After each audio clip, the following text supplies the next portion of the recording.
Welcome into the Autzen Audibles Podcast. Matt Prehm, Eric Scopel, Jared Mack on this post-game edition. It's 1:44 in the morning, Sunday morning, fresh off Oregon 36-27 victory over the USC Trojans, the fifth largest crowd ever at Autzen Stadium. The pregame hype was fulfilled by the Autzen crowd. I thought it was a pretty awesome atmosphere at Autzen. Basically the stands were full like 10 minutes before kickoff. Like you don't normally see that. It's a late arriving crowd usually. And the game started off just on fire. Oregon 5 total plays, 2 touchdowns. Bo Nix had like a QBR rating of like 1,100. It looked like this game was going to go the way of like 60-20 or something of that nature by Oregon. And then, Eric, you looked to me in the fourth quarter and was like, holy crap, USC scores here. It's a one-score game. And they win by 9. They dominate statistically in every category, and yet USC had a way to at least get a one-possession game. They didn't. They failed a 2-point conversion, but it was a weird game. Yeah, it was a weird game. I don't know how else to put it. I mean, I think, first off, anytime you beat USC, a team that talented, this puts you very, very close to clinching a spot in the Pac-12 championship. They can clinch it basically next week.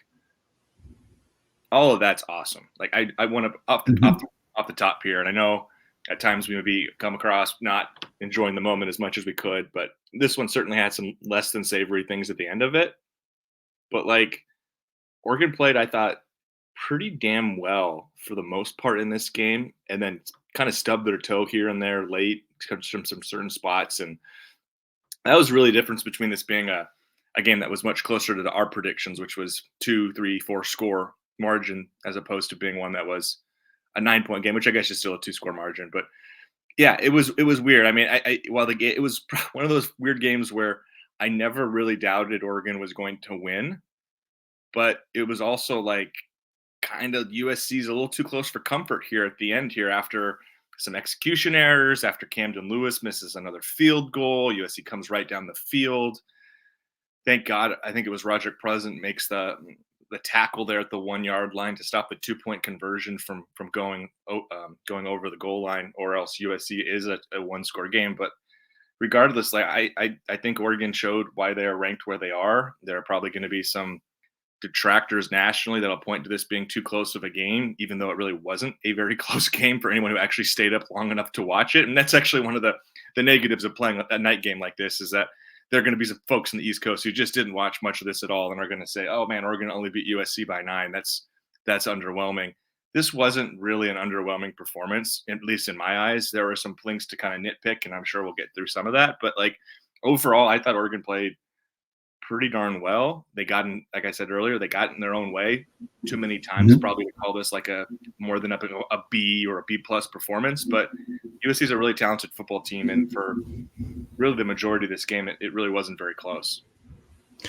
Yeah, it was certainly a weird game. There certainly were some things that we could like pinpoint and talk about. Like the penalties, obviously a huge issue, 13 of them for 120 yards.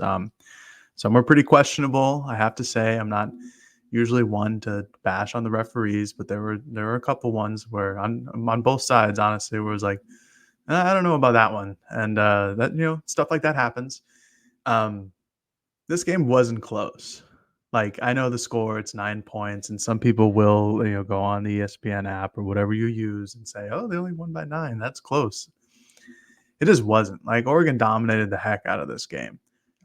Bo Nix was great. Obviously begins the game with the 2 touchdown passes, like we mentioned, 77 and 84-yarder. Oregon's offense was just firing on all cylinders. I mean, 552 total yards, 140 on the ground. I thought the 140 on the ground was probably the most surprising thing. I expected Oregon to just dominate at the line of scrimmage, and I'm not saying that they didn't, because there were still a good amount of big chunk plays from Bucky Irving, 6, 7, 8 yards a carry at points, but USC was dealing with some injuries in their secondary, and Oregon took full advantage of that. There were just some execution things, like Eric pointed out, where they just shot themselves in the foot. They got down in the red zone or down like inside the USC 30 and had a holding penalty, or had an ineligible man downfield, or just something that happened that kind of took the rhythm out of their offense and maybe settled for a field goal, or eventually ended up scoring, but it just wasn't clean. Like the first quarter was how I expected the game to be for all 4 quarters, where a lot of big plays for Oregon, a lot of chunk plays, some chunk plays for USC too. But honestly, I think one of the most impressive things about today was Oregon's defense against USC. Only allowing 379 total yards, keeping Caleb Williams to 291 yards, under 300. I don't have his stats pulled up in front of me, but that's pretty low on the totem pole for total yards that Caleb Williams has thrown in a game. They dominated in run defense. USC had 73 total yards on the ground on 25 carries. Sack adjusted, it's 103. I thought they did really, really good there. And that was a huge point of emphasis that I had going into the game, where when USC is able to establish a run with Marshawn Lloyd, their passing games become better. And Oregon did this in the second half without Kyrie Jackson and Jaleel Florence for most of it. I think they only got maybe one drive with Kyrie Jackson. I don't even think Jaleel Florence played in the second half. So I thought it was good defense all around from Oregon.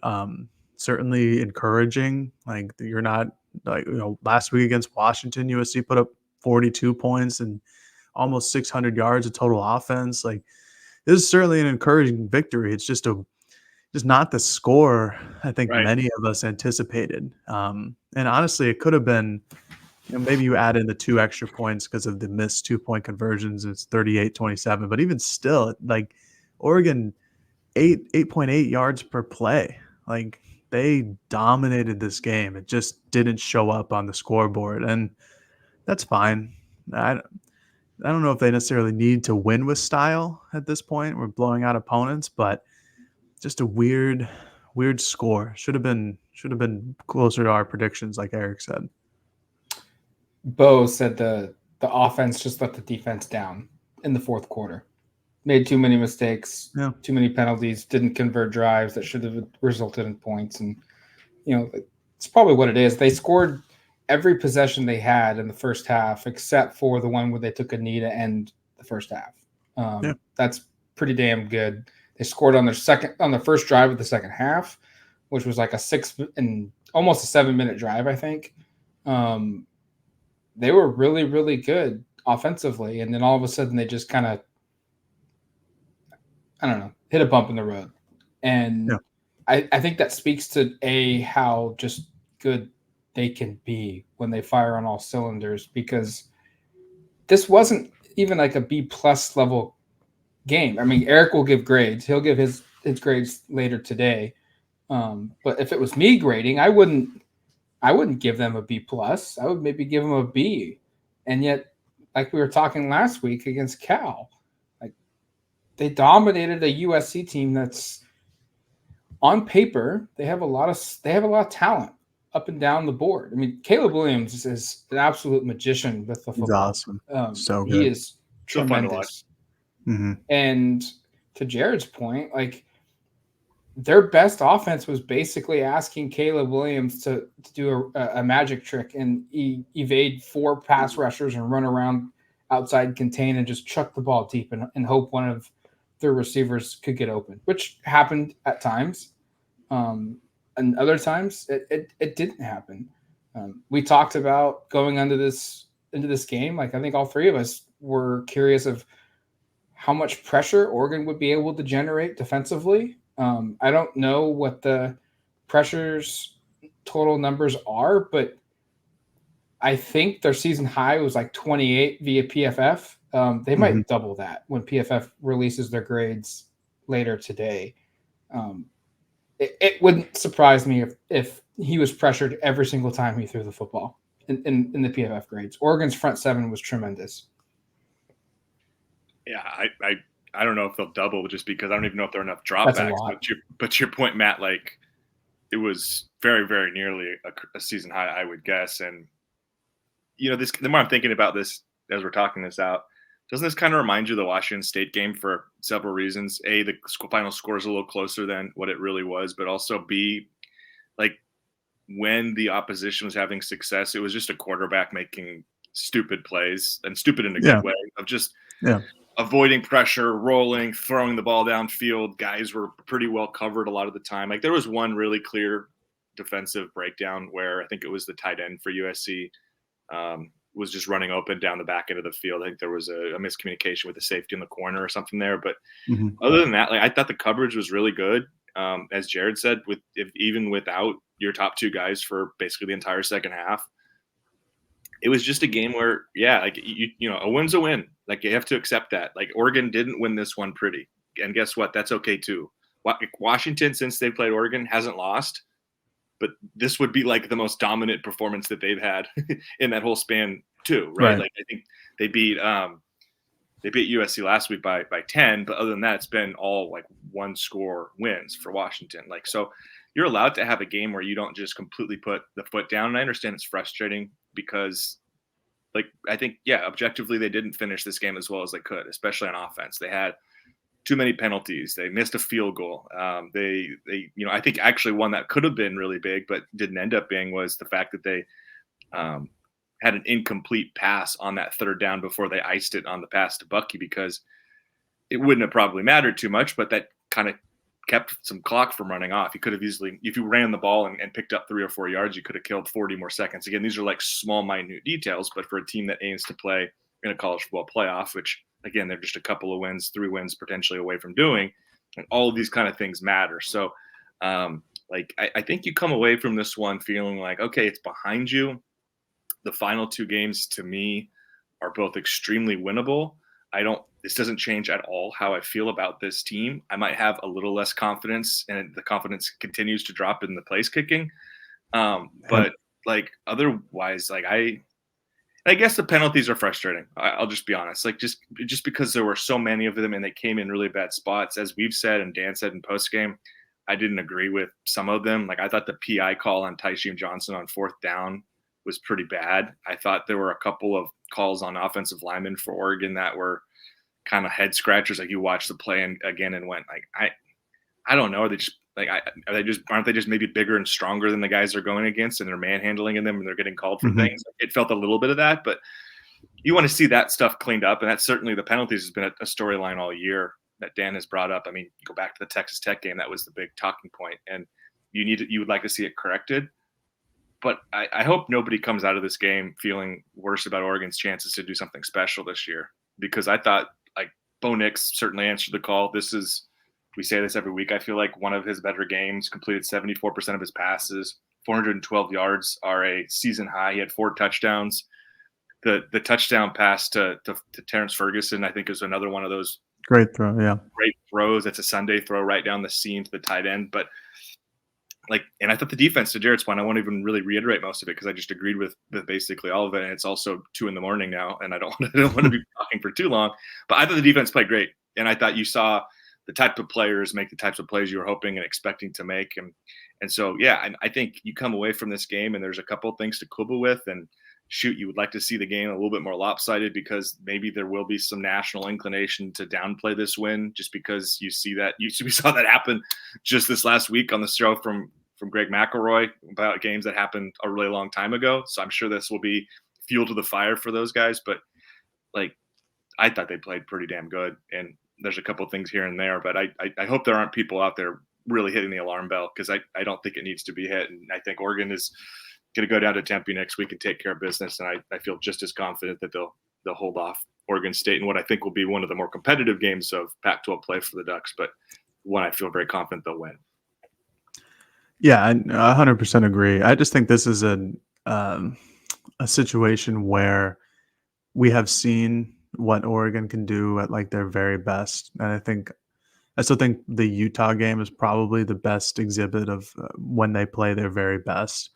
And that's just the standard now. That's the universal standard that Dan Lanning has wanted to put into this program and has shown over the course of specifically this year that they can reach. And when they don't reach it, it feels a little bit disappointing to those who are watching.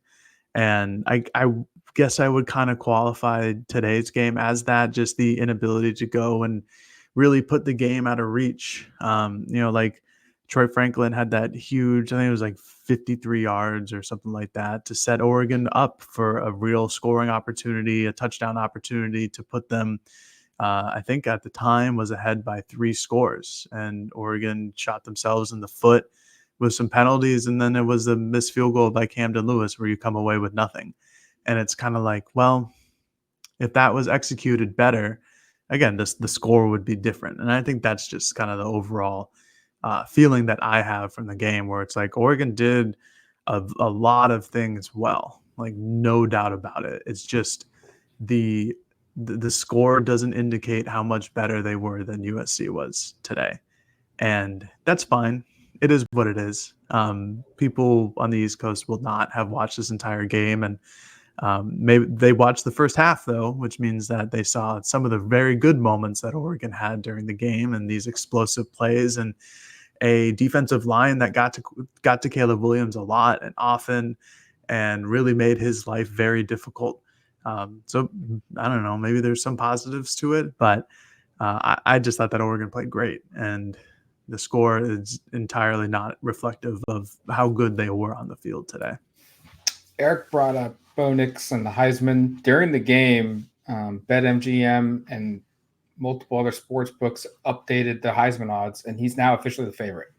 At minus 150, Michael Penix is second highest at plus 275. It's quite a run for Bo Nix, considering 4 weeks ago it was plus 3,000. I was just going to say, Matt, we should have. I hope people listened to us when we said bet that, because that's pretty good odds compared to what you're getting now. Yeah, pretty darn incredible climb there. Troy Franklin also over 1,000 yards for the season. First player since Dylan Mitchell in 2018. He's 91 yards away from the single season record of 1,184 yards. That could be done next week. Probably at ASU.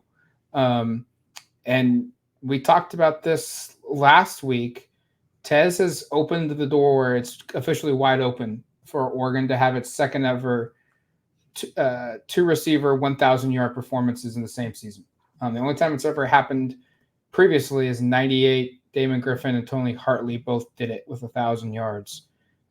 He sits at, I think, 725 on the season.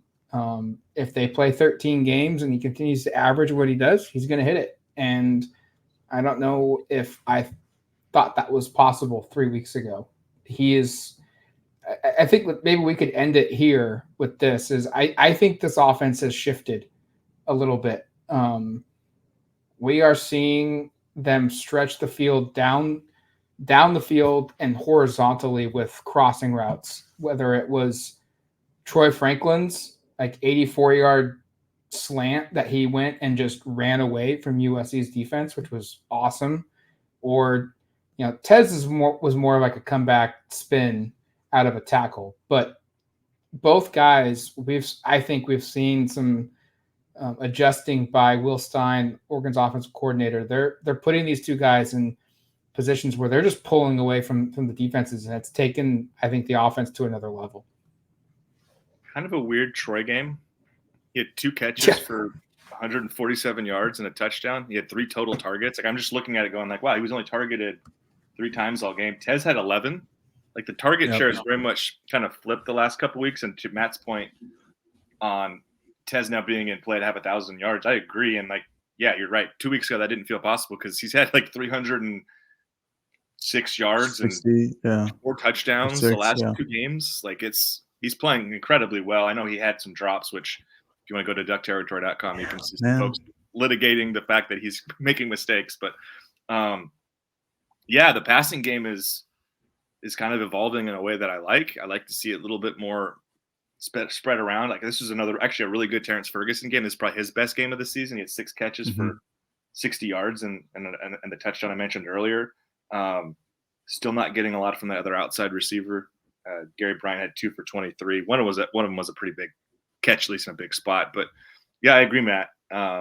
Kind of fun to see them have this little two-headed monster. And Tez and Troy were talking after the game about how they're kind of challenging each other on the sideline, like, oh, you got the first one, I'm going to go get the second one, and kind of competing with each other for stats, which is, you like to see kind of having that opportunity to have multiple guys. And it's clear that not that Bo doesn't have or hadn't had confidence in Tez previously. Those two are brothers, but you are starting to see him kind of emerge a little bit. I had one other thing I wanted to bring up, but if Jared has further thoughts on the past game, you can go there. Yeah, just real quick. I think USC and Cal tried to do a bracket on Troy and just kind of always keep two guys around. I thought USC actually played really good man defense against Troy and really tried to keep him out of the game, and that's why Bo has gone to Tez so often. But this was the kind of a dream scenario for Oregon fans heading into the year, that Tez was going to be a clear number 2 to Troy Franklin's number 1. And I think the offense has become, I don't know if it's changed a lot, but it certainly has changed because Bo can't go to Troy all the time now. And he's looking at other guys like Terrence Ferguson. I think that these guys have been open on these routes, but Troy has also been open. And Troy is usually running the deeper routes that gain more yards. So I think that now that people are bracketing and trying to double Troy and keep him contained, these routes are open because it's a great offense that Will Stein runs, and it's easy looks for Bo Nix to make. And now that the other guys the people are really, really focused on Troy, it's that giving Tez and Terrence and the occasional Gary Bryant in there to get catches and get these easy reads. So I think that's about it. Oh, and one more thing. Troy Franklin, on his third target, almost had another touchdown. He just got hit by the turf monster and got sniped. So I don't know if it would have been a touchdown. He was certainly running free. So I felt pretty good about his potential to jump up and make a catch and score a touchdown, but we'll never know. He got tripped up. Yeah, I hadn't thought of that. You're right. He could have had easily 3 catches for 200 yards and 2 touchdowns. That could have been his stat line, if not for whatever happened there. I just wanted to highlight Evan Williams' play. Not that we don't talk about him enough in this podcast, but just the stat line is one of, I think, the more impressive ones we've seen from an individual. 9 tackles, a sack, a forced fumble, a fumble recovery, and a pass breakup. He was all over the place and continues to play at a really, really high level. And I also wanted to shout out Jordan Birch, who I think we probably talk about quite a bit as well. But I thought he, even though statistically it doesn't show up, it just felt like he was around the ball at time, especially in the backfield, forcing at least Caleb to – he had a couple times that was near sacks where it's just Caleb Williams is really hard to bring down. And Jordan Birch forced him to make some tough plays. So I just want to toss those 2 names out there, and I'm sure we can. If it wasn't almost 2:10 right now in the morning, I think we can have an extensive Camden Lewis conversation, but maybe we save that one for Monday. Yeah, I'm sure we can treat Monday's mailbag as a mailbag, but also kind of clean up some thoughts from tonight. That may for be sure, yeah. All right, that's going to do it for us. A quick one, but a good one. Again, Oregon wins 36-27 over USC, 9-1 now on the season. They head to the desert on Saturday to take on the Sun Devils. Jared and I will be there. We'll have full coverage leading up to that one on duckterritory.com. Until then, you've been listening to the Autzen Audibles Podcast. Talk to you later, folks. Peace.